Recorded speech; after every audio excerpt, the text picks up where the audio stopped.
Hi class 11 students. Today I am starting the chapter hydrocarbons. In this video today I will be discussing about alkanes. If you are first time watching my video, then please visit my channel. Link of the channel will be given in the description box.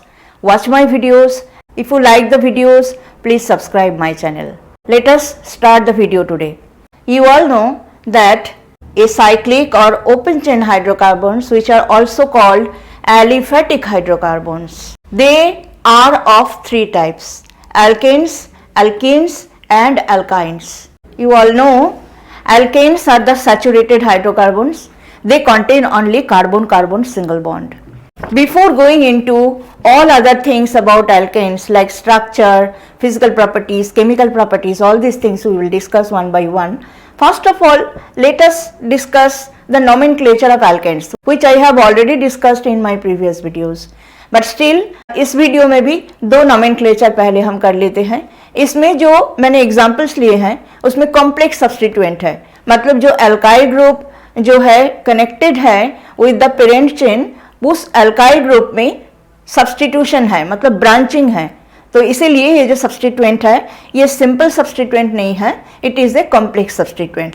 तो complex substituent वाला alkanes का naming कैसे करना है ये मैंने पीछे videos में डिस्कस किया है. अगर आपने नहीं देखा है, you can watch the videos, things will be clear to you.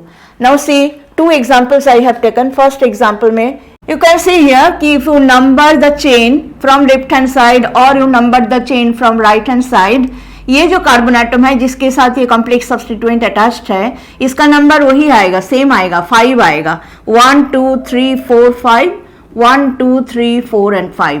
सो फर्क नहीं पड़ता कौन सा साइड से आप नंबरिंग कर रहे हो, लेफ्ट साइड से नंबरिंग कर देते हैं. 5 6 7 8 एंड 9. अब ये जो ब्रांच है जो कि सब्सटीट्यूएंट है, जो सब्सटीट्यूटेड अल्काइल ग्रुप है, उसकी भी नंबरिंग करना है. जिस कार्बन एटम से ये पेरेंट चेन के साथ अटैच्ड है, इस कार्बन एटम को मिलेगा नंबर 1, इसको दे दो नंबर 2, आप इसको भी नंबर 3 दे सकते हो, इसको भी नंबर 3 दे सकते हो, नीचे वाला को भी नंबर 3 दे सकते हो. तो let us give number 3 to this carbon atom. So you can see on the second carbon atom 2 methyl groups are there. और यहाँ पे और कोई सब्सटीट्यूएंट नहीं है, बस यही फिफ्थ कार्बन एटम में यही एक सब्सटीट्यूएंट है. ये मैंने पहले ही आपको बताया है, कॉम्प्लेक्स सब्सटीट्यूएंट को ऑलवेज आपको ब्रैकेट के अंदर लिखना है.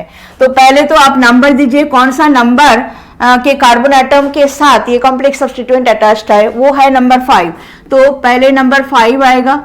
उसके बाद आपको ये कॉम्प्लेक्स सब्सटीट्यूएंट का नाम लिखना है.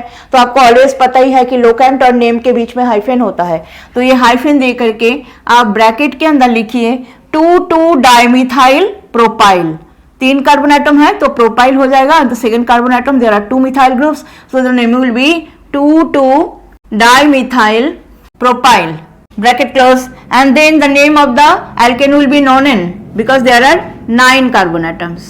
So this is the name of this compound. Now next come to number 2. Number 2 में देखिए, if you come from this side, then on the third carbon atom there are 2 ethyl groups. On the fourth carbon atom there is a methyl group, and on the fifth carbon atom again there is a complex substituent, because ये जो आपका alkyl group है इसमें एक branch है. तो इसीलिए आप नंबरिंग लेफ्ट साइड से अगर करोगे तो सेट ऑफ लोकेंट सबका ज्यादा हो जाएगा. इसीलिए सेट ऑफ लोकेंट आपको कम रखने के लिए राइट साइड से ही नंबरिंग करना है. 1 2 3 4 5 6 7 8. Now see, on the third carbon atom there are 2 ethyl groups, on the fourth there is 1 methyl group, and on the fifth this complex substituent is there. तो complex substituent में आपको numbering करना है. Always मैंने आपको बता रखा है, ये 1 इसको 2 दो या इसको 2 दो. तो इसको अगर 2 दो तो इसका नाम क्या हो जाएगा, 1 मिथाइल इथाइल. 2 कार्बन एटम्स है इथाइल एंड 1 पोजीशन में मिथाइल ग्रुप है, so it will B 1 methyl ethyl. और इनका नाम तो आप जानते हो, इसका भी नाम जानते हो. सो the name will B, ethyl comes first in the alphabetic order. So 3 di ethyl, 4 methyl. 5 के साथ ये कॉम्प्लेक्स सब्सटीट्यूएंट अटैच्ड है, इसलिए 5 हमें ब्रैकेट के बाहर लिखना है. फिर ब्रैकेट के अंदर हमें क्या लिखना है, 1 methyl ethyl, 1 methyl ethyl, and then it is octane. 8 carbon atoms are there in the parent chain, so it is octane. Let's go to the next topic now. You know that Isomerism can be of two types, structural isomerism and stereoisomerism. Alkanes में जो structural isomerism है उसका नाम है chain और nuclear isomerism.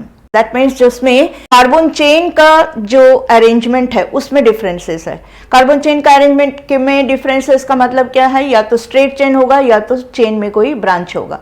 तो branch एक भी हो सकता है, एक से ज़्यादा भी हो सकते हैं. Let's see.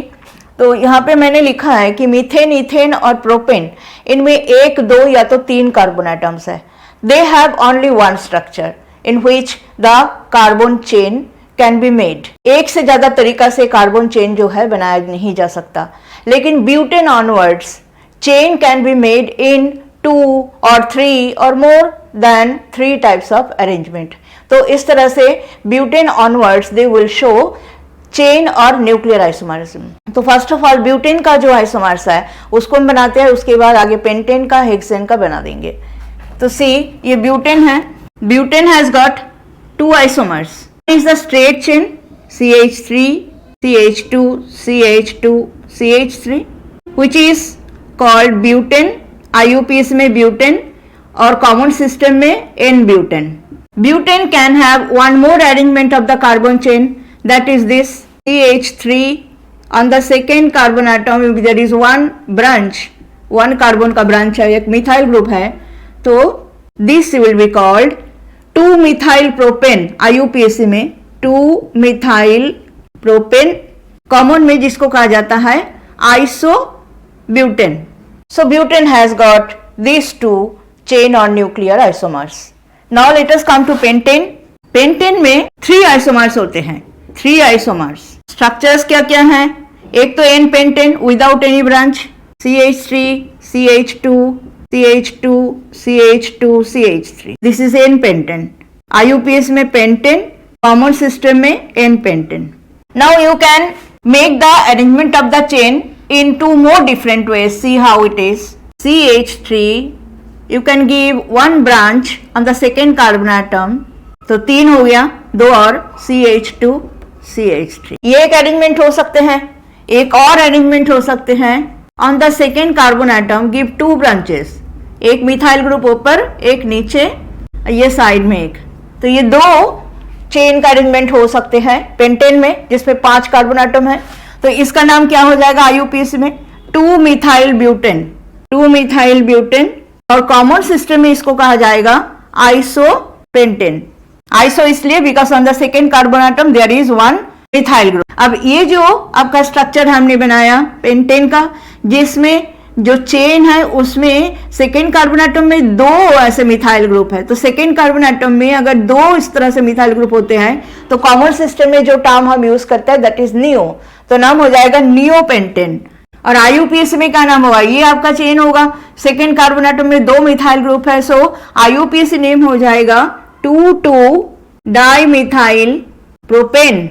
This will be the IUPAC name. Let us make the structures of isomers of hexane. Hexane has 5 isomers. Number 1 is this straight chain, no branching. This will be hexane, and in the common system its name will be N-hexane. This is structure number 2. Give one branch to the second carbon atom. CH3 CH CH3 CH2 CH2 CH3. 1 2 3 4 5 6. So you have understood, I think, now. As there is one methyl group, one carbon branch on the second carbon atom, so its name will be isohexane in the common system. Let us write first of all the IUPAC name. IUPAC name numbering आपको इस side से करना है, left side से. तो 1 2 3 4 and 5. So IUPAC में name क्या होगा? 2-methyl pentane. 2-methyl pentane, and its common name will be isohexane. This is structure number 2. Structure number 3 will be, let us give 2 branches to 2 carbon atoms. So it will be CH3 CH CH3 CH CH3. तो कितना carbon atom हो गया? 1 2 3 4 5, एक और CH3. तो this can be another arrangement of the carbon chain. And numbering करो और IUPAC name देखो 1 2 3 4. So you can number from right hand side also. Same numbers will be there. 2 और 3 में एक एक methyl group. So name will be 2 3 dimethyl. How many carbon atoms are there in the parent chain? 4. So butane. And this does not have any common name. Then come to fourth structure of hexane, CH3 CH2. On the third carbon atom you give one branch, CH3. So 1 2 3 4 5 6. So its name will be 3-methyl pentane. चाहे आप इस side से numbering करो, चाहे आप इस side से numbering करो, थर्ड कार्बन एटम के साथ ही मिथाइल ग्रुप है. So it's name will B 3-methyl pentane. 3-methyl pentane. This one is also not having any common name. Now the last one, this is the fifth isomer of hexane. On the second carbon atom there are 2 methyl groups. So neo use करना है आपने common system में, और आपका parent chain ये गया, numbering आपको इस साइड से करना है. सो the name will B 2,2-dimethyl butane. IUPAC name will B 2,2-dimethyl butane and common name will be neohexane. So this is about nuclear or chain isomerism of alkane. Let us now discuss the structure of alkane. Alkanes में आपको पता है कि only carbon carbon single bond and carbon hydrogen single bond, that means sigma bonds are there, no pi bond is there. Now methane molecule का structure अगर हम ले, जो simplest of all the alkanes है, जिसमें एक ही कार्बन एटम है, तो what is the hybridization of carbon atom in methane? Methane में जो कार्बन एटम का हाइब्रिडाइजेशन है दैट इज sp3 हाइब्रिडाइजेशन. तो कार्बन का जो इलेक्ट्रॉनिक कॉन्फ़िगरेशन है वो है आउटर मोस्ट शेल में 4 इलेक्ट्रॉन्स है, 2s में 2, 2p में 2. So this is the outer most shell configuration. 2s में 2 इलेक्ट्रॉन्स, 2p में 2 electron. Now when carbon has to make 4 bonds, then it excites one of its electron from the s orbital and this electron goes to the empty 2pz orbital. All are now the half-filled orbitals. Now carbon will hybridize them, mix them all, and the name of the hybridization will be sp3. So 1s and 3p, when they will hybridize, then the hybridization will be sp3. So 4 half-filled hybrid orbitals will be there, and ये जो 4 half-filled hybrid orbitals है, they will be directed towards the corners of a regular tetrahedron. And now what will happen? Each half-filled hybrid orbital, sp3 hybrid orbital, it will overlap with the 1s orbital of the hydrogen atoms. 4 hydrogen atoms के 4 1s orbital के साथ जो कि half filled है. So 4 half filled sp3 orbitals of carbon will undergo overlapping with the 4 1s half filled orbital of 4 hydrogen atoms and make 4 bonds. And these bonds are sigma bonds. They will be directed towards the corners of a regular tetrahedron. तो कोई भी दो bond के बीच में, दो adjacent bond के बीच में एंगल कितना है? 109 डिग्री 28 मिनट, जिसको कहा जाता है नॉर्मल टेट्राहेड्रल बॉन्ड एंगल. और ये जो रिप्रेजेंटेशन है, जो आपका टेट्राहेड्रल ज्योमेट्री है, जो मीथेन में या तो कोई भी एल्केन में कार्बन एटम का sp3 हाइब्रिडाइजेशन है, टेट्राहेड्रल ज्योमेट्री जो है it is not planar.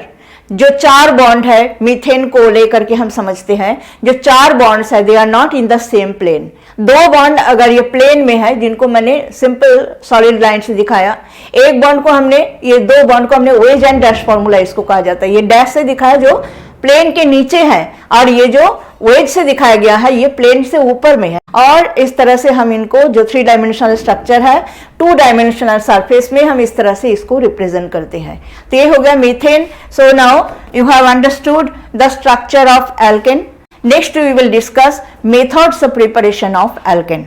Alkanes का मेथड ऑफ प्रिपरेशन में सबसे पहले है from unsaturated hydrocarbons, means from alkenes और अल्काइन्स, जो कि अनसैचुरेटेड है, जिसमें डबल बॉन्ड या तो ट्रिपल बॉन्ड है.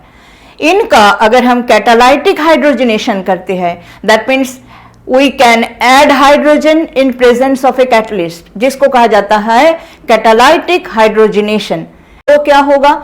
जो पाई बॉन्ड है एल्कीन या तो अल्काइन में, अल्काइन में 2 पाई बॉन्ड है इसलिए 2 मॉलिक्यूल हाइड्रोजन चाहिए, और एल्कीन में 1 पाई बॉन्ड है इसलिए 1 मॉलिक्यूल हाइड्रोजन चाहिए, और we can make the alkane. तो यहाँ पे जो हम कैटलिस्ट यूज करेंगे that will be Raney nickel या तो प्लैटिनम और पैलाडियम.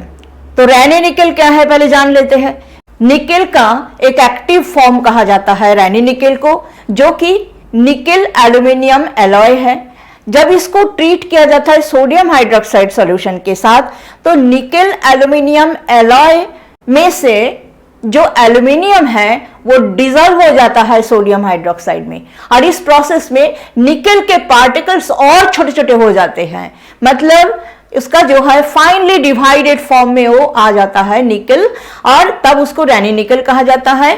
आपको पता होगा कि अगर मेटल जो कि कैटलिस्ट का काम कर रहा है उसका पार्टिकल्स के साइज बहुत ज्यादा छोटे हो जाते हैं, then surface area will be large, and when the catalyst is having large surface area, then it will increase the rate of the reaction very much. And so यहाँ पे जो टेम्परेचर है वो ऑर्डिनरी टेम्परेचर और pressure में ही smoothly reaction हो जाएगा। अब यहाँ पे बात है, अगर हम रैनी निकेल यूज नहीं करके ऑर्डिनरी निकेल हम यूज करते हैं, हमें हाई टेम्परेचर में कैटालाइटिक हाइड्रोजनेशन को कैरी आउट करना पड़ेगा। It will be 523 to 573 kelvin temperature. तो डिफरेंस याद रखना, रैनी निकेल जब यूज करते हो तो ऑर्डिनरी टेम्परेचर प्रेशर में रिएक्शन हो जाएगा, बहुत ही स्मूथली होगा। और अगर आप ऑर्डिनरी निकेल यूज करते हो तो ऑर्डिनरी निकेल यूज करने से आपको टेम्परेचर को हाई रखना पड़ेगा, 523 से 573 केल्विन टेम्परेचर रखना पड़ेगा।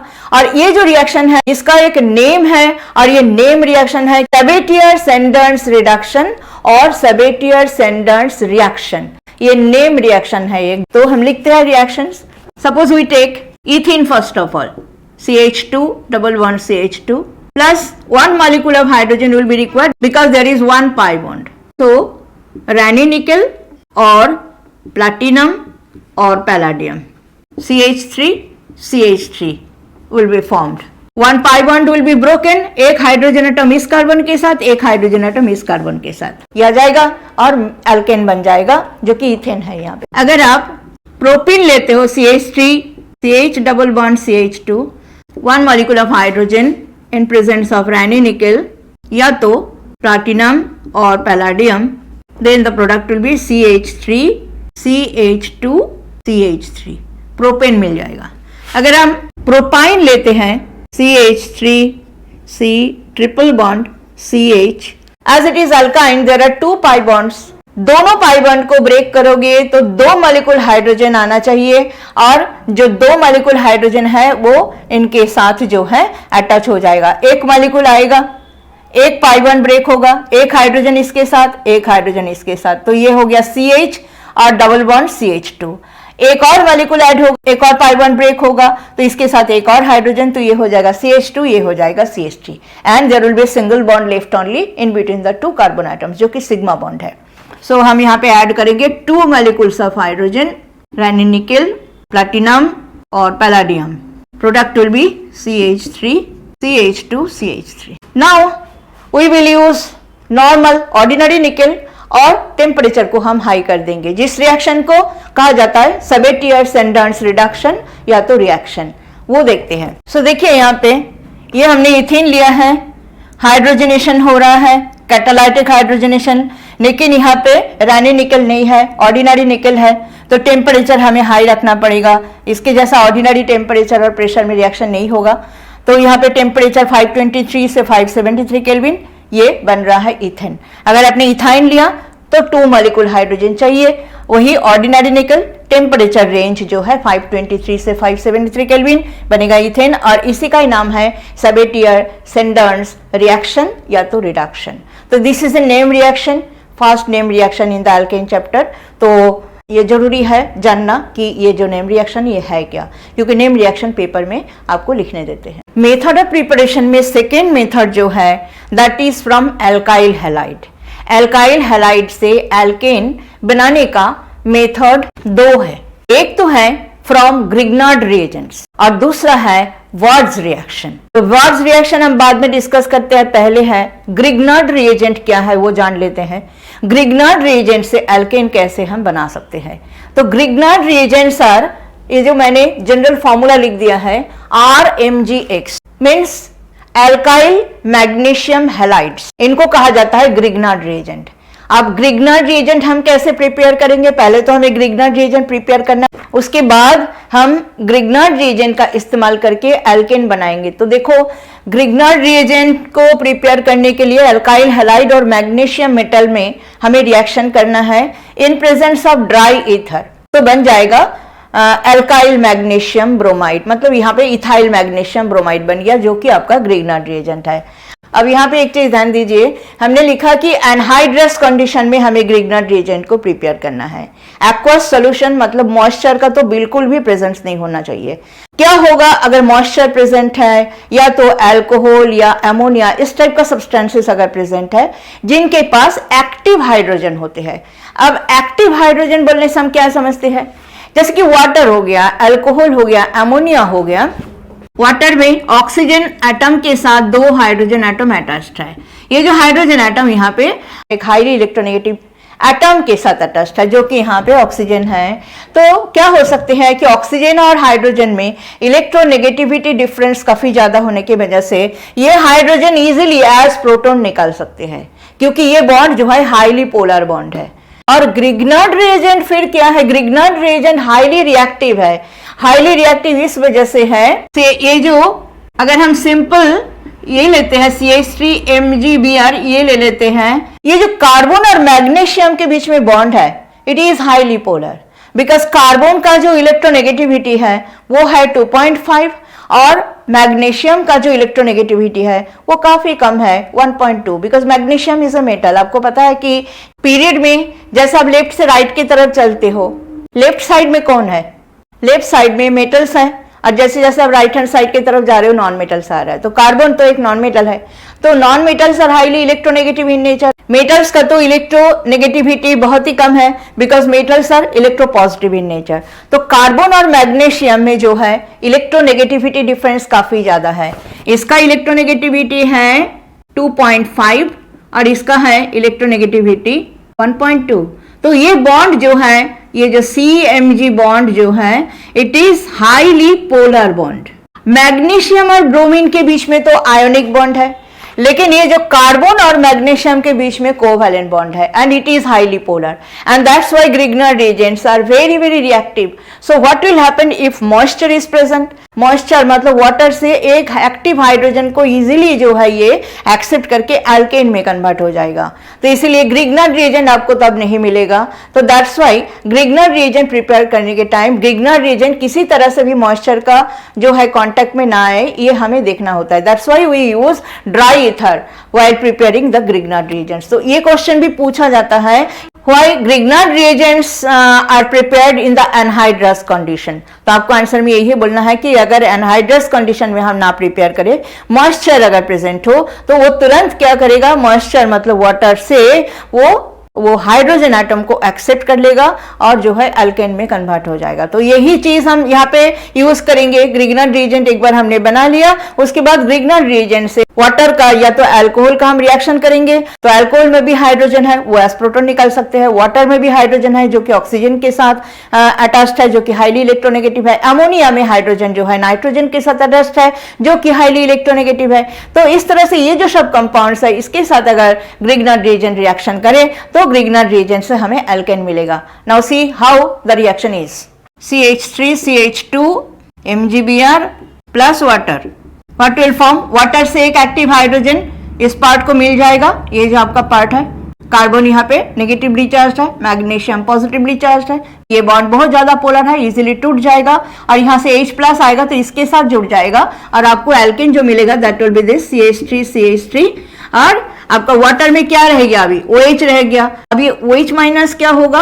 ये जो पार्ट है मैग्नीशियम ब्रोमाइड वाला जो पार्ट है, इसके साथ जुड़ जाएगा और ये साइड प्रोडक्ट हो जाएगा MgOH इसका नाम है हाइड्रोक्सी मैग्नीशियम ब्रोमाइड। और ये आपका एल्केन कौन सा मिल गया? आपको इथेन मिल गया है। Let us take another Grignard reagent से we take CH3MgI methyl magnesium iodide. इसके साथ अगर हम से मिथानॉल का रिएक्शन करें तो क्या होगा? मिथानॉल में भी ये जो हाइड्रोजन एटम है ये हाईली इलेक्ट्रोनेगेटिव ऑक्सीजन एटम के साथ अटैच्ड है।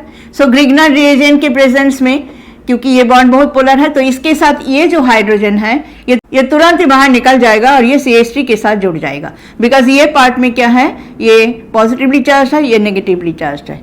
तो ये है आपका प्रोसेस। इसमें रिएक्शन में प्रोडक्ट क्या होगा, CH3 के साथ अगर एक हाइड्रोजन जुड़ जाता है तो आपको एल्केन मिलेगा CH4 मतलब मीथेन, और साथ में मिलेगा MgOCH3, बिकॉज जैसे मिथानॉल से हाइड्रोजन निकल गया तो OCH3 रह जाएगा, MgOCH3I, and it's name is methoxy magnesium iodide. So this is how from Grignard reagent we can prepare alkane.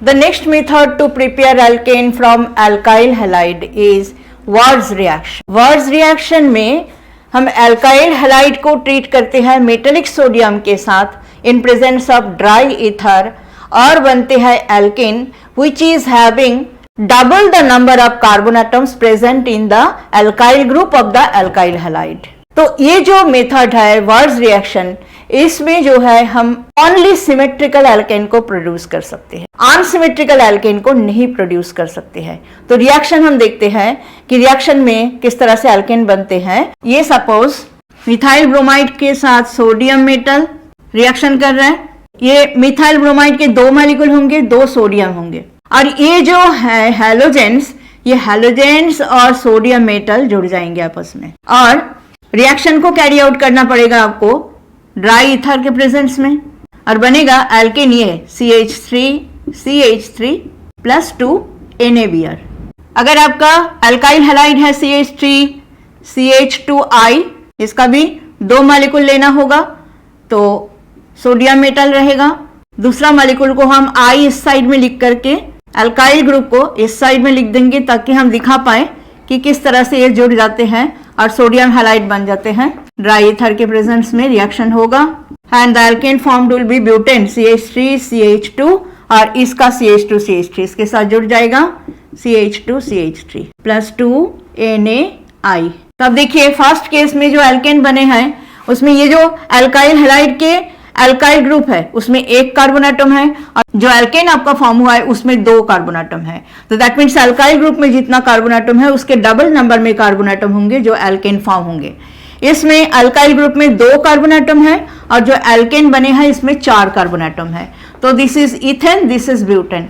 तो this is how we can prepare alkane from alkyl halide by the Wurtz reaction. अब हम discuss करेंगे verse reaction के तब drawback क्या है। Verse reaction के drawback यही है कि इसमें सिर्फ आप symmetrical alkane means alkanes having even number of carbon atoms वही हम बना सकते हैं। Unsymmetrical alkane that means alkanes having odd number of carbon atoms हम प्रिपेयर नहीं कर सकते। अगर हम करने का कोशिश करते हैं, सपोज हम ये जो 2 रिएक्शन हमने लिखा इसमें अल्काइल हैलाइड जो हमने लिया तो सेम 2 मॉलिक्यूल अल्काइल हैलाइड है। अगर हम 2 डिफरेंट मॉलिक्यूल अल्काइल हैलाइड का लेते हैं और सोडियम मेटल के साथ हम ट्रीट करते हैं तो हमें लगेगा कि हम अनसिमेट्रिकल एल्केन बना देंगे, मतलब odd number of carbon atom वाला एल्केन बना देंगे, लेकिन ऐसा नहीं होगा।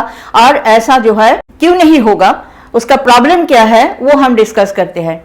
अगर हम 2 डिफरेंट अल्काइल हैलाइड लेते हैं, methyl iodide and ethyl iodide, और सोडियम मेटल के साथ रिएक्शन हम कर रहे हैं इन प्रेजेंस ऑफ ड्राई ईथर, तो होगा क्या कि ये जो 2 अल्काइल हैलाइड है ये एक दूसरे के साथ तो रिएक्शन करेगा ही और एल्केन बनाएगा। In addition to that they will react among themselves also, मतलब इसका 2 मॉलिक्यूल आपस में रिएक्शन करेगा सोडियम मेटल के साथ, इसका भी 2 मॉलिक्यूल अलग से रिएक्शन करेगा सोडियम मेटल के साथ, और प्रोडक्ट हमें 3 डिफरेंट टाइप का एल्केन्स का मिक्सचर मिल जाएगा।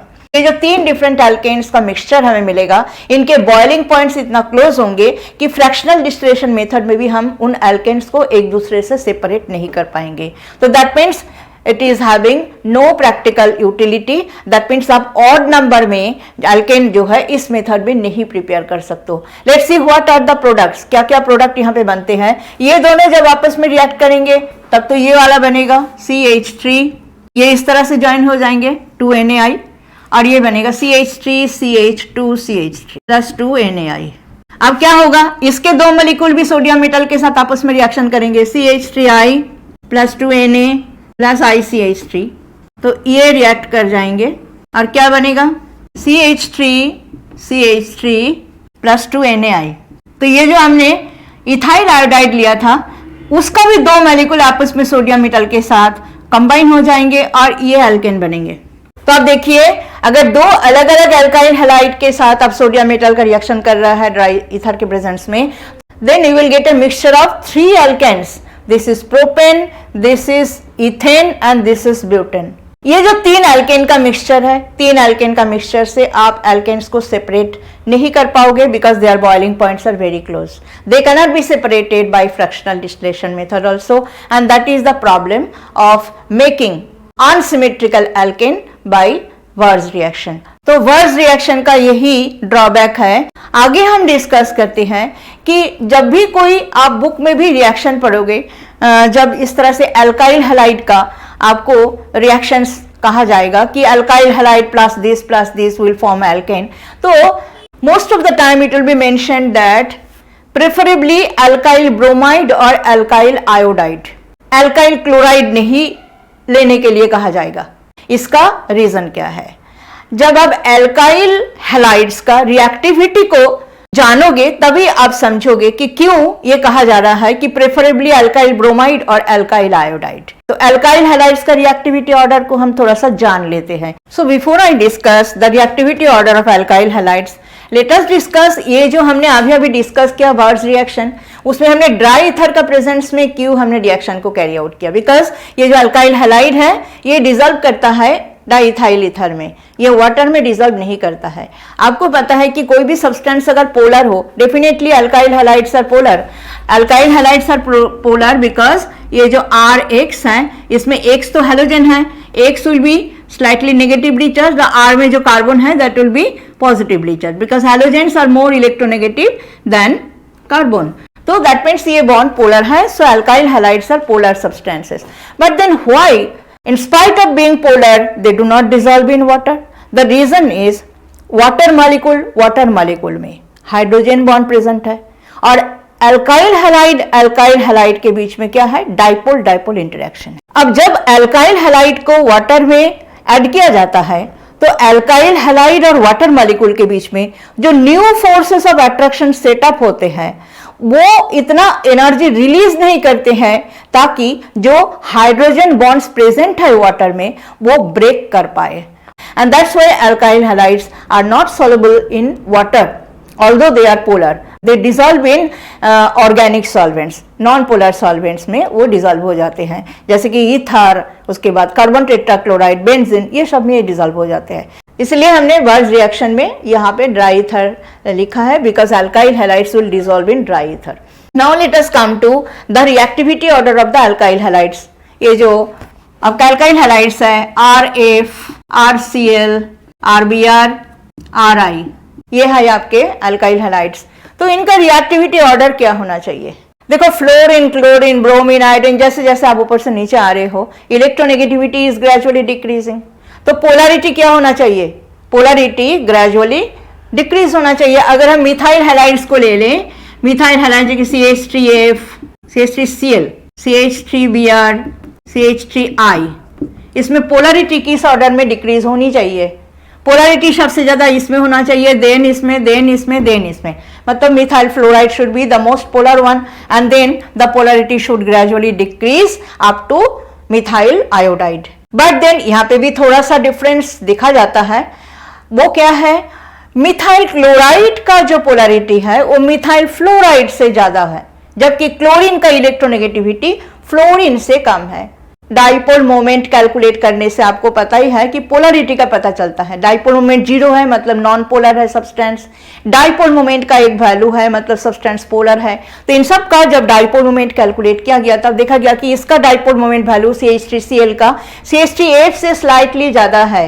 CH3F का जो है डाइपोल मोमेंट वैल्यू CH3Cl से कम क्यों है? ये भी आपको क्वेश्चन पूछा जाता है। रीजन यहाँ पे ये है कि ऑल्दो ये जो C और F के बीच में जो चार्ज सेपरेशन है, फ्लोरीन बीइंग मोस्ट इलेक्ट्रोनेगेटिव, इसके ऊपर जो नेगेटिव चार्ज आएगा, नेगेटिव चार्ज का मैग्नीट्यूड तो यहाँ पे बहुत ही हाई है as compare to CCl bond. इसमें जो नेगेटिव चार्ज का मैग्नीट्यूड है उसके कंपैरिजन में फ्लोरीन एटम के ऊपर नेगेटिव चार्ज का मैग्नीट्यूड तो काफी हाई है, लेकिन इसका डाइपोल मोमेंट CH3F का डाइपोल मोमेंट क्यों CH3Cl से कम आ जाता है?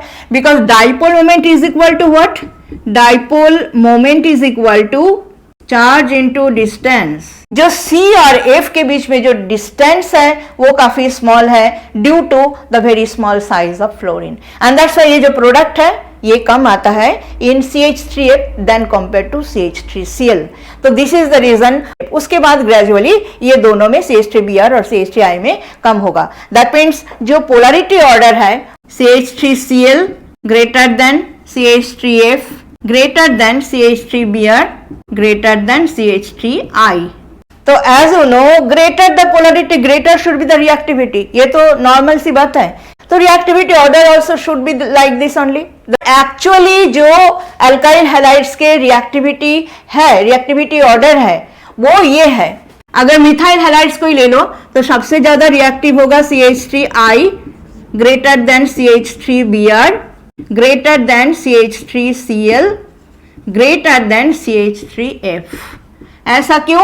इसको कैसे एक्सप्लेन करोगे? इसका एक्सप्लेनेशन यही है कि आप जब फ्लोरीन से लेकर के आयोडीन तक आ रहे हो तो size of the halogen atoms are gradually increasing. As the size is increasing so bond length is also gradually increasing. तो बॉन्ड लेंथ जितना ज्यादा होगा बॉन्ड डिसोसिएशन एनर्जी उतना कम होगा। तो CH3I और in general you can say RI will be most reactive, then RBr, then RCl and then RF। इस तरह से रिएक्टिविटी ऑर्डर अल्काइल हैलाइड्स के है, इसीलिए आपको रिएक्शन में ये कहा जाता है प्रेफरेबली अल्काइल ब्रोमाइड लो या तो अल्काइल आयोडाइड लो। उसके बाद हम चलते हैं नेक्स्ट टॉपिक में। Third method is preparation of alkene from carboxylic acids. Carboxylic acid से दो तरीका से एल्केन को बना सकते हैं। एक तो है डी कार्बोक्सिलेशन और दूसरा है एक नेम रिएक्शन कोब्स इलेक्ट्रोलाइटिक मेथड। तो डी कार्बोक्सिलेशन का कई बार शॉर्ट नोट आपको दिया जाता है पेपर में। तो डी कार्बोक्सिलेशन का डेफिनेशन क्या है? Process of removal of one molecule of carbon dioxide from an organic compound is called D carboxylation. तो एक मॉलिक्यूल कार्बन डाइऑक्साइड अगर रिमूव हो गया तो जो एल्केन मिलेगा उसमें जो आपका कार्बोक्सिलिक एसिड है उसमें जितना कार्बन एटम है उससे एक कम कार्बन एटम वाला एल्केन आपको मिलेगा।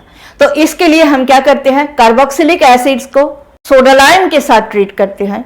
आपको पता है सोडा लाइम क्या है? It is a mixture of sodium hydroxide and calcium oxide. तो रिएक्शन लिखते हैं और देखते हैं किस तरह से ये रिएक्शन होते हैं।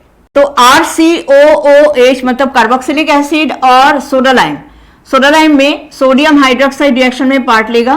कैल्शियम ऑक्साइड यहाँ पे कुछ और काम करते हैं, उसके बारे में हम बाद में डिस्कशन करते हैं। तो फर्स्ट स्टेप में तो ये जो कार्बोक्सिलिक एसिड है ये सोडा लाइम में से सोडियम हाइड्रोक्साइड के साथ रिएक्शन करेगा और sodium salt of the carboxylic acid बनेगा। So this will be the product RCOONA plus H2O। In the next step ये जो RCOONA है that means sodium salt of the carboxylic acid, ये एक मॉलिक्यूल और सोडियम हाइड्रोक्साइड के साथ reaction करेगा। अब ये कार्बन डाइऑक्साइड का जो लॉस होगा वो किस तरह से होते हैं? यहां से जो है ये COONA और ये ONA ये एक साथ जुड़ जाता है। ये सबका अगर मैकेनिज्म आप देखना चाहो that will be too complicated, तो आपको इसी तरह से इसको याद करना पड़ेगा। और ये R और H जो है ज्वाइन होकर के आपको एल्केन मिलते हैं। So alkane will be RH plus Na2CO3। तो this is what is decarboxylation reaction. तो सपोज कि आपको मीथेन बनाना है, आप कौन सा sodium salt of acid use करोगे? आपको यूज करना है सोडियम एसिटेट, मतलब आपको यूज करना है CH3COONA और इसके साथ आपको सोडा लाइम का रिएक्शन करना है। तो ये पार्ट और ये ONA ये जुड़ जाएगा और आपको मिलेगा CH4 प्लस Na2CO3।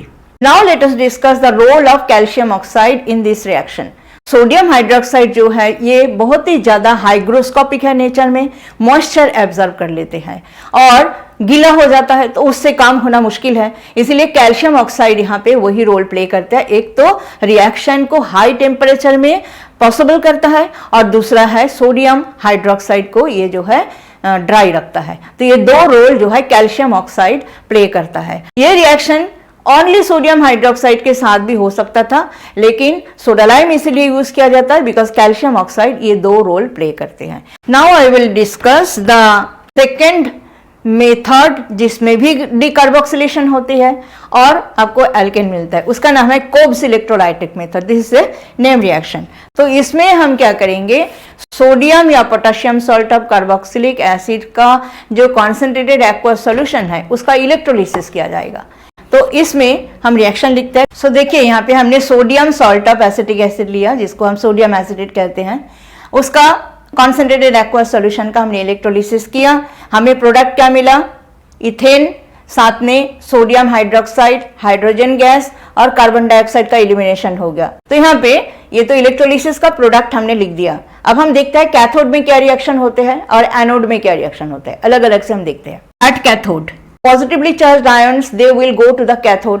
पहले तो हम ये देखते हैं कि सॉल्यूशन में आयंस क्या क्या है। देखो सोडियम एसिटेट आयनाइज करके एसिटेट आयन और सोडियम आयन प्रोड्यूस कर रहा है और वाटर भी प्रेजेंट है, उसका भी थोड़ा बहुत आयनाइजेशन होगा, कंप्लीट आयनाइजेशन तो नहीं होगा बिकॉज वाटर का आयनाइजेशन बहुत ही कम एक्सटेंट में होते हैं। तो जितना भी एक्सटेंट में होते हैं उसमें से कुछ H+ आयन और कुछ OH- आयन सॉल्यूशन में रहेंगे।